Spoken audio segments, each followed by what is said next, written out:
Alright friends, so once again you are welcome on Vidyasarathi. और आज हम लोग इसमें सीटेट के पेडागोजी सॉल्व करेंगे साइंस के। तो चलिए पहला क्वेश्चन शुरू करते हैं। तो पहला क्वेश्चन देखो क्या दिया हुआ है कि which which among the following statement is incorrect about science. तो साइंस पेडागोजी का पहला टॉपिक है, ये पहला चैप्टर है और पूरा साइंस पेडागोजी कवर करने वाला हूँ इसमें मैं। तो देखो यहाँ पर जो साइंस के बारे में क्या इनकरेक्ट है। तो पहला है science is based on formation of concept and theories. ये सही बात है, ये इनकरेक्ट नहीं है, ठीक है, ये बेसिकली करेक्ट है। दूसरा दिया है science is cumulative and endless series of empirical observation. ये भी सही बात है, साइंस जो है ऑब्जर्वेशन की बात करता है, ठीक है, और एक्सपेरिमेंट्स की बात करता है। और यहाँ पर तीसरा देखिए, science is the process of acquiring and defining knowledge, right. तो ये भी सही बात है, साइंस जो है नॉलेज को डिफाइन करता है और प्रोसेस, ये एक तरह का प्रोसेस है जिससे हम लोग फॉलो करके नॉलेज गेन करते हैं।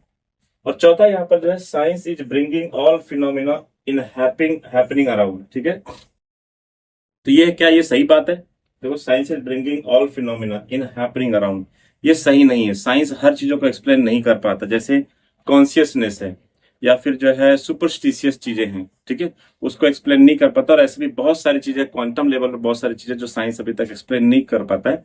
तो ये जो है इनकरेक्ट है। Science is bringing all phenomena in happening around. तो जो भी हमारे आसपास हो रहा है सब चीजों को क्या साइंस एक्सप्लेन कर पाता है? तो हर चीज को अभी तक साइंस एक्सप्लेन नहीं कर पाता, ठीक है। अभी भी बहुत सारी चीजें चालू है, रिसर्च चालू है, उस पर जो है काम हो रहा है, ठीक है। लेकिन फिर भी कुछ अनसॉल्व मिस्ट्री रह ही जाती है इस दुनिया में। इसलिए जो है ये इनकरेक्ट है। साइंस हर चीज को जो है, जो भी हैपनिंग हो रहा है, जो भी फिनोमिना है, फिनोमिना मतलब जो हम खुद अपनी आंखों से देखते हैं, ठीक है, तो उन चीजों को जो है साइंस जो एक्सप्लेन अभी तक नहीं कर पाया। तो इसलिए यही वाला जो है हमारा जो है करेक्ट ऑप्शन हो जाएगा। बाकी सब जो है करेक्ट है, लेकिन ये इनकरेक्ट है। तो जो इनकरेक्ट है वही हमें पूछा, तो वही करेक्ट हो जाएगा। आगे बढ़ेंगे। नेक्स्ट क्वेश्चन देखो क्या दिया हुआ है। Which of the following can not be characteristic of science. तो इसमें से कौन सा जो है साइंस का गुणधर्म नहीं है? साइंस इज डायनामिक, सही बात है, साइंस डायनामिक है, बदलता रहता है, नए नई चीजें रोज जाती रहती हैं। Science is holistic approach to investigate fact, सही बात है, जो भी फैक्ट है, जो भी चीज है हमारे पास, उसके बारे में कंप्लीट जो है इन्वेस्टिगेट करना साइंस जो है इस होलिस्टिक अप्रोच है, ठीक है, पूरा अपने आप समावेशी है।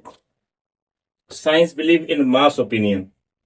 क्या जो है अगर मान लो 10 लोग मानने लग गए किसी चीज को, तो क्या साइंस भी वही मानेगा? नहीं, सही बात है कि साइंस जो उस चीज को नहीं मानेगा जब तक कि उस पर कोई फैक्ट ना हो, जब तक उसकी कोई वेरिफिकेशन ना हुई हो, ठीक है, तब तक साइंस नहीं मानेगा, राइट। तो यहां पर लिखा है कैन नॉट, तो ये जो है science believe in mass opinion, ठीक है। अब बहुत सारे लोग जो है मास लेवल पर बहुत सारी चीजें बिलीव करने लगते हैं, लेकिन वो चीज सच नहीं, तो साइंस उसका अलग एक्सप्लेनेशन देता है।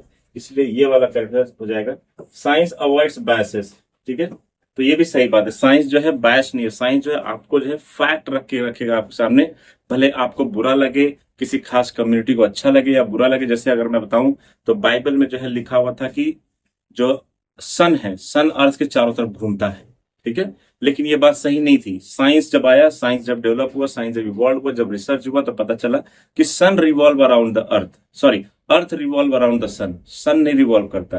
तो साइंस यहाँ पर बैस नहीं था, साइंस आपको जो है फैक्चुअल नॉलेज देगा जो सही होगा।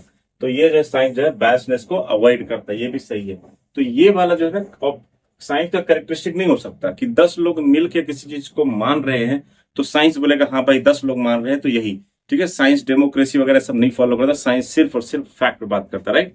10 लोग मिलकर किसी चीज को बोलेंगे कि हाँ ये सही है, तो अगर वो गलत होगा साइंस बोलेगा ये गलत है, साइंस उस पर रिसर्च करके देगा क्या क्या चीजें, राइट।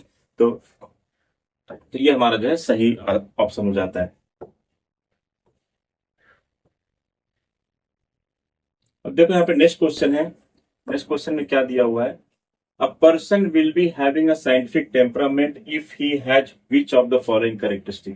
साइंटिफिक टेम्परामेंट अगर किसी इंसान के अंदर है तो कैसे पता चलेगा क्या कैरेक्टरिस्टिक है उसके अंदर? तो पहला है the person is very objective in nature, सही बात है, जो साइंटिफिक टेम्परामेंट वाले लोग होते हैं वो ऑब्जेक्टिव होते हैं नेचर में। दूसरा जो है पर्सन हैज क्रिटिकल थिंकिंग, सही बात है, क्रिटिकल थिंकिंग भी होना चाहिए तभी आपके अंदर साइंटिफिक टेम्परामेंट आ पाएगा। और फिर जो तीसरा है the person believe in majority, फिर से देखो यहाँ पर मेजोरिटी आ गया, मास लेवल पे आ गया, तो ये जरूरी नहीं है, ठीक है। ये कोई जो है कैरेक्टरिस्टिक नहीं है साइंटिफिक टेम्परामेंट वाले इंसान की, कि अगर 10 लोग बात मान रहे हैं तो वो बोलेगा कि हाँ यही सही है, ऐसा नहीं है। Person is free from fear and prejudice. तो जो भी साइंटिफिक टेम्परामेंट वाला बंदा होता है वो डर से या फिर किसी के डर में जो है कोई चीज नहीं सोचता है। वो जो है बेसिकली आपका अपना साइंस का नॉलेज यूज करके जो है वो फैक्ट के बारे में बात करेगा। तो वो जो है किसी भी चीज से फ्री होता है, फियर से, ठीक है, कि समाज के लोग क्या कहेंगे।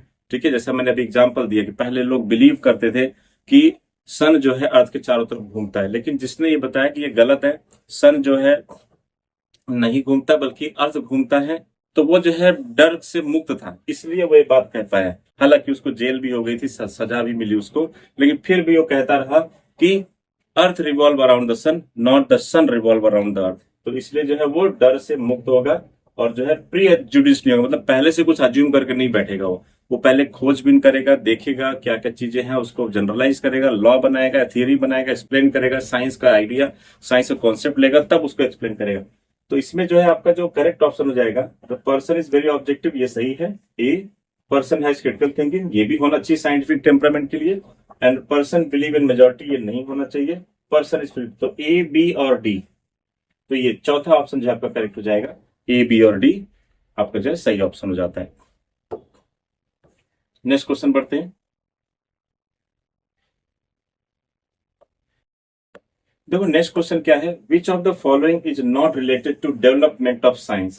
ठीक है, साइंस की डेवलपमेंट से क्या रिलेटेड नहीं है। Humans have demonstrated scientific potential from very early time. सही बात है, इंसानों ने बहुत शुरुआत के समय से ही उनके अंदर साइंटिफिक पोटेंशियल है, इसको डेमोन्स्ट्रेट किया। जैसे पहले आदि मानव लोग जंगलों में रहते थे, फिर उन्होंने व्हील बनाए, आग की खोज की, फिर इसके बाद पत्थरों से हथियार बनाए, फिर बाद में और मजबूत उन्होंने लोहे के हथियार बनाए, शिकार किया। तो बहुत शुरुआत से ही साइंटिफिक टेम्परामेंट जो है इंसानों के अंदर था, ये बात सही है। और पूछा क्या है, नॉट रिलेटेड, तो ये तो रिलेटेड है। Science has origin and practical history in all human culture. सही बात है, कोई भी ह्यूमन सिविलाइजेशन देख लो, चाहे हिंदुइज्म, चाहे जुडाइज्म, चाहे क्रिश्चियनिटी, चाहे सिखिज्म, चाहे आप बुद्धिज्म देख लो, हर जगह जो है साइंस का ओरिजिन मिलता है और हिस्ट्री से रिलेटेड है। ये साइंस कहीं ना कहीं लोगों के बीच में हमेशा रहा है, चाहे जितने भी कम्युनिटी के लोग रहे हो, चाहे जितने भी कल्चर के लोग रहे हो, चाहे जितने भी रिलीजन के लोग रहे हो, सबके अंदर, इस्लाम में भी जो है बहुत सारे साइंस के जो है फैक्ट्स आए हैं, राइट। तो science provide opportunity to improve our physical environment. सही बात है, हमारा जो फिजिकल एनवायरनमेंट उसके लिए अपॉर्चुनिटी भी प्रोवाइड करता है। The cave art of some of the early man is not related with science. क्या ये सही बात है, जो गुफाओं में जो चित्र हमें मिलता है, क्या ये साइंस से रिलेटेड नहीं था? ऐसा नहीं है, साइंस से रिलेटेड था। बिना साइंस के जो है आप कैसे जो है आर्ट बना सकते थे। जैसे मैं आपको बताऊं, अगर आप जैसे बहुत फेमस जो केव आर्ट, जैसे अजंता एलोरा केव में जाओगे तो वहां पर जो है रंग बिरंगे जो डिजाइन बने थे। तो रंग बिरंगे डिजाइन बने थे, तो क्वेश्चन ये कि वो रंग कहाँ से आया। तो उस जमाने में भी लोग पेड़ के पत्तों से अलग अलग पत्ते लेकर जो है अलग अलग तरह के पिगमेंट्स लेकर कलर बनाते थे, डाई बनाते थे, और उसके बाद उसको डिजाइन करके उस पर कलर भरते थे। तो उस समय भी साइंस था। तो केव आर्ट में जो है क्या था, some of the letter man not, ये रिलेटेड है, नॉट रिलेटेड गलत हो गया।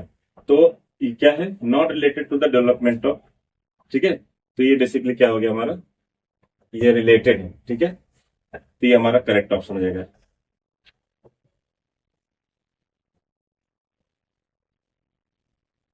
नेक्स्ट है, देखो नेक्स्ट क्वेश्चन है, which of one of the following can not be the step of scientific methodology. Scientific methodology एक तरह का मेथोडोलॉजी है जिसमें हम लोग वो मेथड फॉलो करके इन्वेस्टिगेट करते हैं, नई नई चीजें, ओरिजिन, नए नए जो है कॉन्सेप्ट लेके आते हैं। तो यहाँ पर देखते हैं, open minded accumulation of data. तो आप जब डेटा एक्यूमुलेट करो तो ओपन माइंडेड होना चाहिए, आपको बायस नहीं होना चाहिए, ये एक मेथोडोलॉजी है।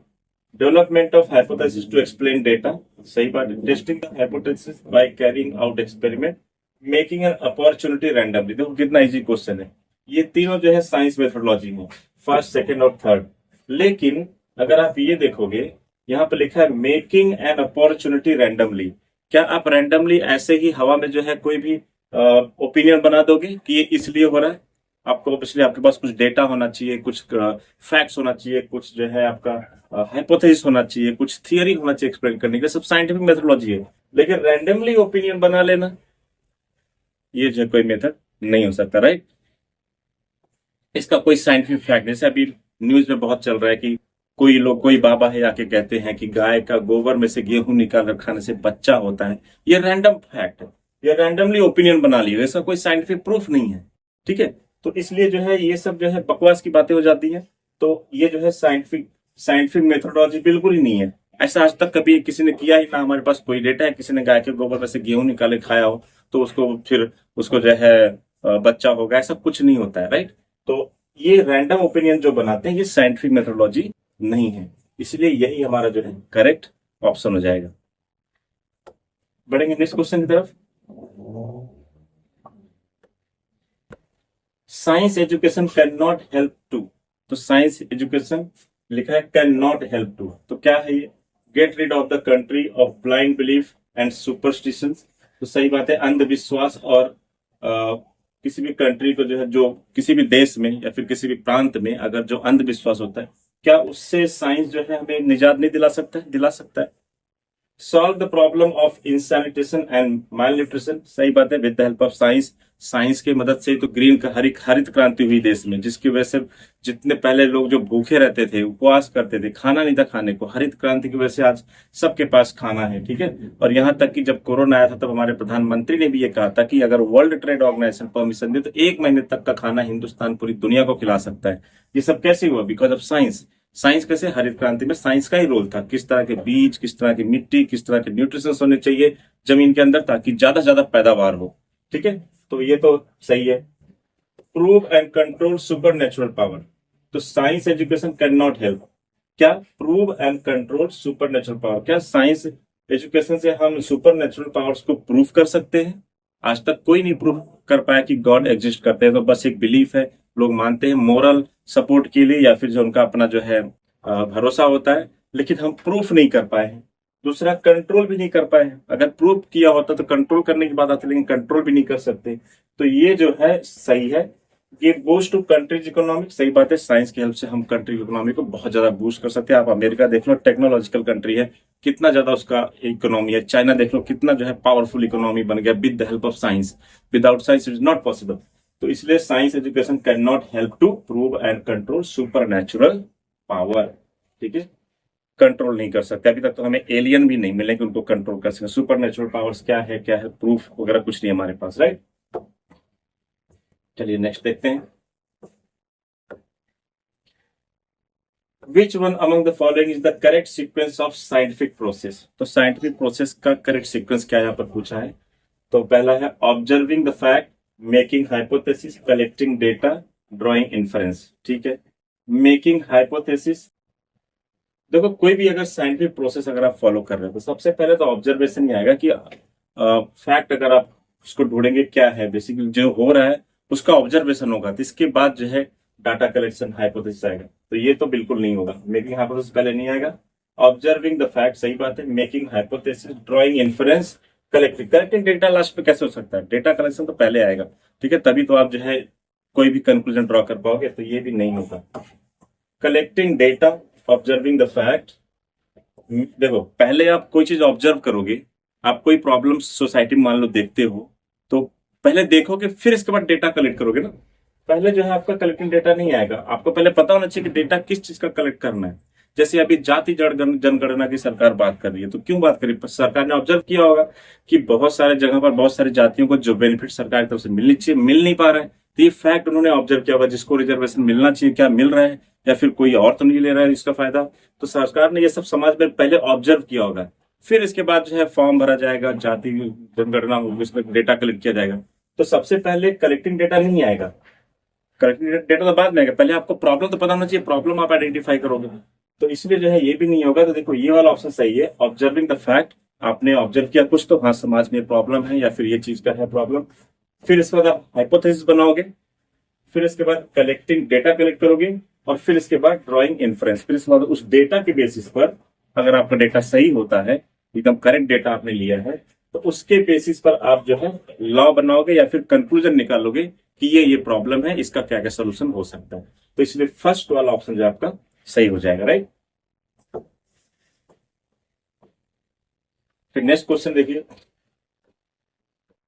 अ scientific hypothesis is a, statement based on simple observation of a fact, tentative explanation capable of being tested by observation और experiment, an assumptions made by some scientist, collection of some data based on observations. तो देखो hypothesis जो होता है ना वो tentative होता है, ठीक है। आज हो सकता है आज जो भी है वो चेंज भी हो जाए, तो इसलिए ये वाला ऑप्शन हमारा करेक्ट हो जाएगा हाइपोथेसिस का, tentative explanation capable of being tested by observation और फैक्ट। मतलब एक ऐसा कोई भी चीज अगर आप नोटिस कर रहे हो, आप उसको, आपके पास कोई प्रूफ नहीं उसको एक्सप्लेन करने का, फिर भी आप जो कुछ दिमाग लगा के उसको एक्सप्लेन कर पा रहे हो और एक्सप्लेन कर रहे हो, लेकिन जो है अभी तक वो टेस्ट नहीं हुआ है, उसको उस पर कोई एक्सपेरिमेंट नहीं हुआ है।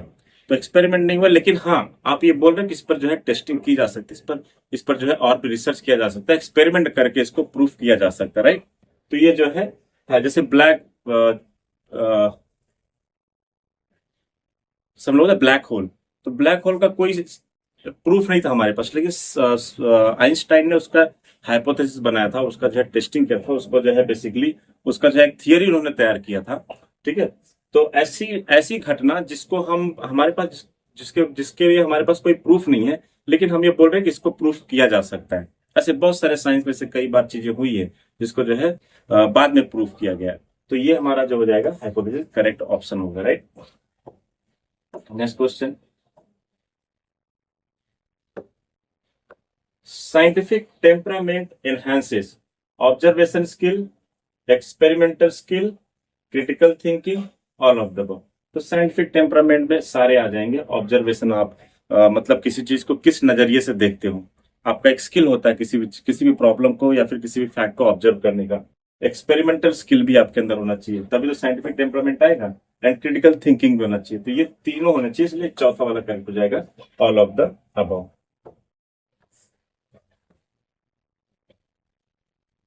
नेक्स्ट क्वेश्चन देखते हैं। On the basis of recommendation of National Curriculum Framework (NCF 2005), NCERT textbook in science lay greater emphasis on। तो NCF के बारे में क्वेश्चन पूछा है यहाँ पर, और on the basis of recommendation of NCF, NCERT की जो टेक्स्ट बुक है इन साइंस वो किसको एम्फेसिस करते हैं, किसको सपोर्ट करते हैं। बस तो ऑप्शन देखते हैं, giving active learning and experience to student, सही बात है, एक्टिव लर्निंग और अनुभव अच्छा होना चाहिए बच्चों का। Teaching scientific term, exact definition, exact वगैरह स्पेसिफिक यहाँ पर नेगेटिव कीवर्ड है। प्रिवेंटिंग रोट लर्निंग, हाँ तो ये सही है, रोट लर्निंग को प्रिवेंट करना है एक। गिविंग एक्टिव लर्निंग, ठीक है, एनसीईआरटी का ऑब्जेक्टिव है।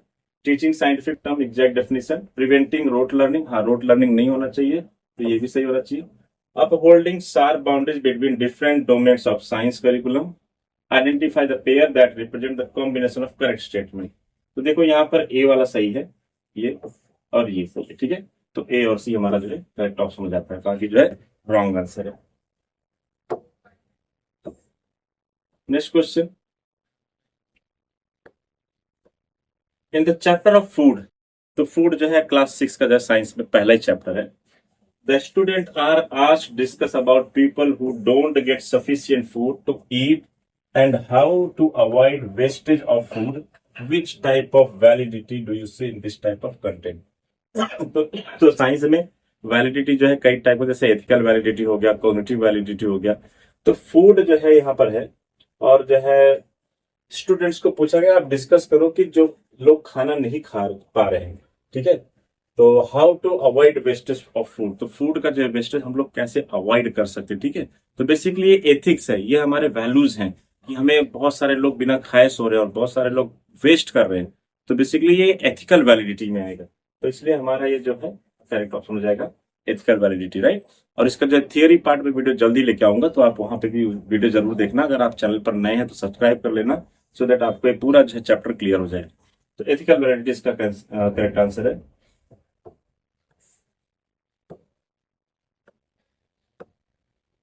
Which of the following statement does not describe the meaning of curriculum? तो करिकुलम को कौन डिस्क्राइब नहीं कर रहा है। तो टोटल सम ऑफ ऑल, ये तो ठीक है। Content pedagogy and assessment technique, all the experiment of child at home and school, plan learning experience guided by the curriculum framework. तो पूछा है कि does not describe the meaning of curriculum. तो curriculum में देखो असेसमेंट टेक्निक नहीं आता है, ठीक है, और यहाँ पर जो है यही वाला हमारा जो है करेक्ट ऑप्शन हो जाएगा, बाकी सब करिकुलम को डिफाइन कर रहे हैं।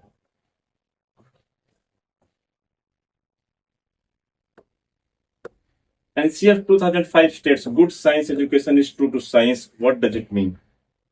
तो इसका क्या मतलब है? Good science education is true to science, ठीक है। तो देखो यहाँ पर science education should teach only the science content and should not related to other subject. ये तो गलत है।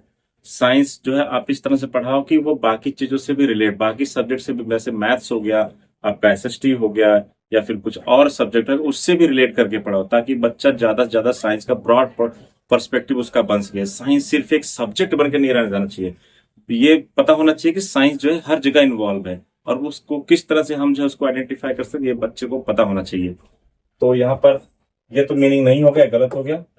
Only true science should be taught and the student should take it seriously and memorize everything that is being taught. क्या memorize NCF 2005 support करता है? इसके पहले question बताया कि rote learning memorization is not important, is not recommended by the NCF 2005। तो ये भी गलत हो गया। Science education should be convey its content at a suitable level and engage the child in learning the procedure of obtaining and validating scientific knowledge। ठीक है, बहुत बड़ा ऑप्शन है। Science education should be given properly using the laboratory facilities। क्या सिर्फ laboratory facility से ही होना चाहिए? ठीक है, लेबोरेटरी फैसिलिटी तो एक जो है डोमेन है साइंस का, ठीक है। तो यहाँ पर जो करेक्ट ऑप्शन हो जाएगा ये थर्ड वाला ऑप्शन हो जाएगा। आगे बढ़ेंगे। तो यहाँ पर सीटेट जून 2011 का क्वेश्चन है साइंस का। While selecting a performance task to help student develop research oriented skill in a science class, a teacher may pick up a topic। तो बच्चों को क्या सिखाना है? Performance task to help student to develop research oriented skill. Research oriented skill बच्चों में develop करना है, तो आप इसमें से कौन सा टॉपिक सिलेक्ट कर सकते हो? तो पहले हम लोग टॉपिक देखते हैं क्या क्या है। Which majority of student in a class find interesting। क्या अगर 10 बच्चे मिलकर बोल रहे हैं कि हाँ ये टॉपिक इंटरेस्टिंग, इस पर जरूरी, तो वो जरूरी नहीं है, उनके लिए क्या सुटेबल है वो देखना पड़ेगा। Which C things is important for the student। जो टीचर को लगता है हाँ ये इंपॉर्टेंट है, ठीक है। Related to problem faced by student in their day-to-day functioning and which is part of the concept to be covered for this class। देखो सबसे अच्छा ऑप्शन ये है, ठीक है। एक तो ये भी एक इंटरेस्ट जिसमें बच्चों का है तो वो भी ले सकते, ऐसा कुछ ये नहीं है। जिसमें इंटरेस्ट हो, जिसमें इंटरेस्ट हो, बच्चा और अच्छे से उसमें जो है रिसर्च ओरिएंटेड स्किल होगा उसका। लेकिन हमें सीटेट के पॉइंट ऑफ व्यू से सोचना है, एग्जाम पॉइंट ऑफ व्यू सोचना है। तो जो टीचर को लगता है इंपॉर्टेंट है, ये भी जरूरी है कि टीचर अगर को कुछ कोई चीज इंपॉर्टेंट लग रहा है तो कुछ सोच के ही लग रहा होगा, ठीक है, वो भी ठीक है। लेकिन ये देखो ये सबसे ज्यादा ठीक है। देखो एग्जाम वगैरह में क्या होता है, एमसीक्यू वगैरह में क्या होता है, जो ऑब्जेक्टिव टाइप एग्जाम होते हैं बच्चों, तो उसमें ना ये देखना होता है कि सबसे ज्यादा सही कौन सा है, ठीक है। तो वही हमारा करेक्ट ऑप्शन होना चाहिए। तो देखो डे टू डे लाइफ जो बच्चा प्रॉब्लम फेस कर रहा है, अगर उस प्रॉब्लम में जो है वो रिसर्च ओरिएंटेड स्किल अगर डेवलप करता है, तो एक तो उसको कॉन्फिडेंस आएगा कि डेली लाइफ का प्रॉब्लम जो है हम लोग साइंस से सॉल्व कर सकते हैं, और बहुत कुछ उसमें सीखने को मिलेगा, उसका रियल एक्सपीरियंस रहेगा। तो ये वाला ज्यादा करेक्ट हो जाएगा। तो यही हमारा जो है सही ऑप्शन है। एक तो यहाँ पर from the content given in the syllabus which must be completed in time, ये नेगेटिव कीवर्ड है, ये बिल्कुल नहीं होगा, ठीक है। Next question, of the following, देखो ये वाला क्वेश्चन सीटेड नवंबर 2012 में आया हुआ क्वेश्चन है। Of the following activities in a science class the one with least educational value is. सबसे कम एजुकेशनल वैल्यू वाला क्या है? Discussing a scientific principle, drawing a design, constructing a model, reading about a simple experiment. तो सबसे कम important या फिर सबसे कम जो है महत्वपूर्ण क्या है, सबसे लीस्ट वैल्यू क्या है, एजुकेशनल वैल्यू क्या है इसका, लीस्ट एजुकेशनल वैल्यू। तो देखो reading about a simple experiment, इससे बच्चा क्या ही सीखेगा? रीड करने से उसको कुछ नहीं होने वाला, ज्यादा कुछ मिलने वाला नहीं, ठीक है। उसका जो है थोड़ा रीडिंग प्रैक्टिस होगा। लेकिन अगर डिस्कस करें साइंटिफिक प्रिंसिपल, उससे उसका नॉलेज गेन होगा, कॉन्सेप्ट बिल्डअप होगा। अगर एक डिजाइन ड्रॉ करेगा तो उसका मोटर स्किल, साइकोमोटर स्किल, और उसका जो है दिमाग और ड्राइंग भी अच्छा होगा वो, और एंगेज रहेगा। कंस्ट्रक्टिंग अ मॉडल, कोई अगर मॉडल बना रहा है तो उसमें भी उसका जो है बहुत ज्यादा ब्रेन उसका डेवलप होगा, कॉग्निटिव डेवलपमेंट होगा। लेकिन रीडिंग में क्या है, रीडिंग में कुछ नहीं है। तो यही हमारा जो है करेक्ट ऑप्शन हो जाएगा। ठीक है, लीस्ट एजुकेशनल वैल्यू का यही करेक्ट आंसर है। नेक्स्ट क्वेश्चन है, सीटेट का क्वेश्चन है। Good science education should be true to child implies that science we teach should. तो जो गुड साइंस एजुकेशन है उसका मतलब क्या है, मतलब ट्रू टू चाइल्ड उसका मतलब क्या है? Related to the environment. देखो सीटेट सितंबर 2014 question, related to the environment of the child, convey significant aspect of science content, be understandable to the child, engage the child in learning process skill. तो इसमें जो है कौन सा सही है? आप वीडियो पॉज करके सोचिए क्या सही हो सकता है इस वक्त।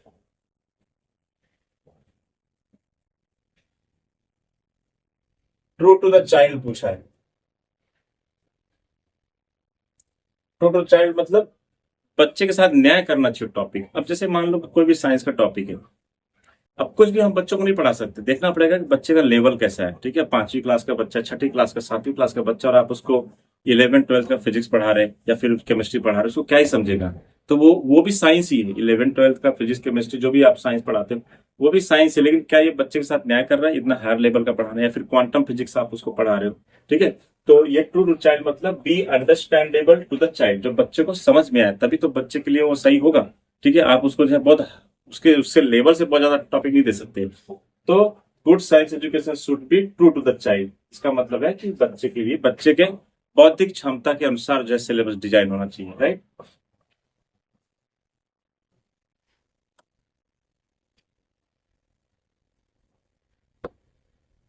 cognitive validity of science curriculum at upper primary stage implies that it should सितंबर 2014। ठीक है, तो अपर प्राइमरी स्टेज में convey significant scientifically correct facts, be age appropriate, use appropriate pedagogical process in teaching, enable the child to view science as a school enterprise. तो देखो यहाँ पर जैसे क्या आना चाहिए, अपर प्राइमरी लेवल है। ठीक है, तो यहाँ पर एज अप्रोप्रिएट होना चाहिए। ठीक है, एज अप्रोप्रिएट होना चाहिए, और ये भी convey significant and scientifically correct fact. ठीक है, सिग्निफिकेंट साइंटिफिकली करेक्ट फैक्ट होना चाहिए, लेकिन जरूरी नहीं है। लेकिन ये जो अपर प्राइमरी स्टेज आ गया तो एज अप्रोप्रिएट होना चाहिए। ठीक है, तो फ्रेंड्स आज के वीडियो में इतना ही। नेक्स्ट वीडियो में और क्वेश्चन लेके आऊंगा। ये वीडियो 1 है, 2 वीडियो में हम लोग इस पूरा टॉपिक को कवर कर लेंगे। और अगर आप चैनल पर नए हैं तो चैनल को सब्सक्राइब कर लीजिए, और नोट्स के लिए आप जो है डिस्क्रिप्शन में लिंक है, वहां से जो है आप नोट्स डाउनलोड कर सकते हैं। तब तक के लिए टेक केयर, बाय, मिलते हैं नेक्स्ट वीडियो में।